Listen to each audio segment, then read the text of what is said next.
ദൈവത്തിൻ്റെ അതിപരിശുദ്ധമായ നാമം വാഴ്ത്തപ്പെടുമാറാകട്ടെ. വിലാപങ്ങളുടെ പുസ്തകം 5-ാം അധ്യായം 21-ാം വാക്യം. യഹോവേ, ഞങ്ങൾ മടങ്ങി വരേണ്ടതിന് ഞങ്ങളെ നിങ്കിലേക്ക് മടക്കി വരുത്തണമേ. ഞങ്ങൾക്ക് പണ്ടത്തെ പോലെ ഒരു നല്ല കാലം വരുത്തണമേ.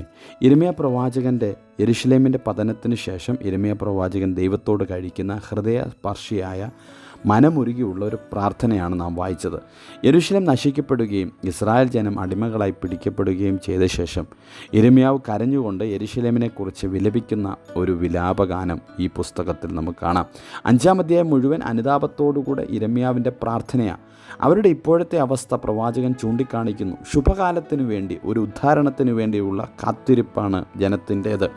പ്രവാചകൻ്റെ ആത്മാർത്ഥമായൊരു പ്രവാചകൻ്റെ പ്രാർത്ഥന ദൈവം അവരിലേക്ക് തിരിയണം എന്നല്ല, ഞങ്ങൾ മടങ്ങി വരേണ്ടതിന് ഞങ്ങളെ നിങ്കിലേക്ക് മടക്കി വരുത്തണമേ എന്നാണ് പ്രാർത്ഥിക്കുന്നത്.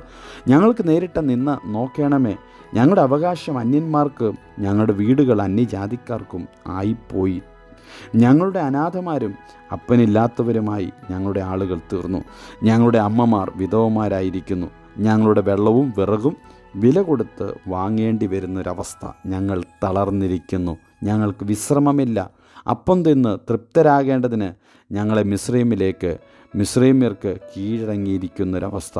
ഞങ്ങളുടെ പിതാക്കന്മാർ പാപം ചെയ്ത് ഇല്ലാതെയായിരിക്കുന്നു എന്നുള്ള അവസ്ഥ. എന്തുകൊണ്ടാണ് ഞങ്ങൾ പണ്ടത്തെ പോലൊരു നല്ല കാലം വരുത്തണമേ എന്ന് ദൈവജനം പറയുവാൻ കാരണം? എന്തുകൊണ്ട് വിശ്വാസികൾക്കിടയിൽ അന്യോന്യം സ്നേഹം കുറഞ്ഞു പോകുന്നു? എന്തുകൊണ്ട് തമ്മിൽ കൂട്ടായ്മ ഇല്ലാത്തൊരവസ്ഥ, ഐക്യമില്ലാതെയായിപ്പോയി, അന്യോന്യം സംസാരിക്കുവാൻ, അന്യോന്യം കൈകൊടുക്കുവാൻ സാധിക്കാത്ത അവസ്ഥ? ഇതിൻ്റെ എല്ലാം പ്രധാന കാരണം ഇന്ന് ദൈവമക്കൾക്ക് ലഭിച്ച സമ്പത്താണ്. അപ്പോസ്തലനായ പൗലോസ് തീമോഥെയോസിൻ്റെ ലേഖനത്തിൽ പറഞ്ഞിരിക്കുന്നു, ദ്രവ്യാഗ്രഹം സകലവിധ ദോഷത്തിനും കാരണമല്ലോ.